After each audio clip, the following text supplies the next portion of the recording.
We have 1 of 1 P5 Shohei Ohtani. This isn't going to be a gameplay like most of y'all would think. It's actually going to be a method on how to get any pitcher that can hit fairly decent to P5 as fast as possible, around like 3 to 4 hours, which is how long it took me. Getting this card was a race. You see here, I was even 1 of 1 on all the parallels. When I got to P4, I wasn't even top 2. It was hectic, but with my method, you should be able to get around like 800 and 900 PXP per game. This is how you're going to set your lineup. You're going to have all your guys in the lineup besides Ohtani and your leadoff guy be really slow with high bunting. Pujols has 50 bunting with 1 speed. Cohen Wong 86 bunt with 45 speed. Ramel 67 with 47 speed. Brooks Robinson 77 bunt with 51 speed. This is surprising. Roberto Perez 94 bunt with 6 speed. Alec Dickerson 43 speed, 54 bunt, and Gerardo Parra 60 bunt with 33 speed. Now the reason why we do this is because we're going to try to bunt out. We do not want our hitters to bunt for hits. It's going to take time, so we're going to bunt out. Besides Juan Pierre, we're going to try to bunt for a hit, and then we're going to hit with Ohtani. If you guys don't know this about like offline computers, the computer matches up their starting pitchers based off who you start. So if you have Ohtani as your number 1, the computer's going to have their number 1. And then number 2, and so on. So in order to face the most BP pitcher on the Rockies, we're gonna have Ohtani pitch second. That's the easiest guy. He's a right-handed pitcher with a generic windup, those fastballs down the middle. You'll play on the road against the Rockies. My dumbass forgot to put Juan Pierre leadoff, so don't do what I just did. Put your main bunt cheeser for hits at the top of the order, and then the pitcher, the number 2 hole. You can also do this for DeGrom because he has good hitting stats. I believe it's in the 40s. So on rookie, that's good enough to hit. So we're in the first batter of the game. Simple bunt for a hit.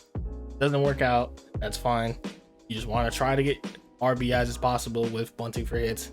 See, I'm hitting 760 with Ohtani. Whole idea when you're hitting is because every time you hit with pitchers, they get PXP credited for their hitting. It doesn't work the other way around, so they'll try it with hitters. 40 points on rookie for home runs. And of course I lined out. Every at bat is 10, like an out is 10 points. Singles are like 15. Doubles are 20. Triples are, I believe, 35. And then home runs are 40. When Ohtani is not hitting, you're going to bunt out straight up. And he's pitching. You're going to walk the leadoff guy. And then you're just going to straight up pitch.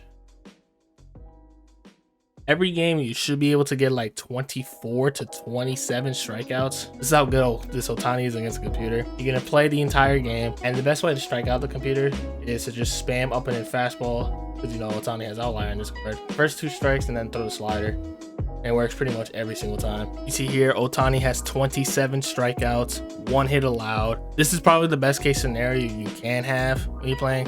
This is an old clip of me having Pierre. Oh, zoom in. 910 PXP. It is really good to do this. This is another game. 850 PXP with 4 home runs, 6 RBIs, 9 innings pitch, 24 strikeouts. On average, if you bunt out with everyone else besides Ohtani and Juan Pierre, each game should take you around like 20 to 25 minutes. That's how I got Ohtani P5 in 3 hours. I got a lot of crap for saying touch grass, but you know, this is probably the easiest and fastest player to P5 in. Maybe besides DeGrom, but that's besides the point. Anyway, though, this is a quick tutorial on how to get any pitcher in the game P5 as fast as possible if they have a little bit of hitting with them. So I will talk to y'all later.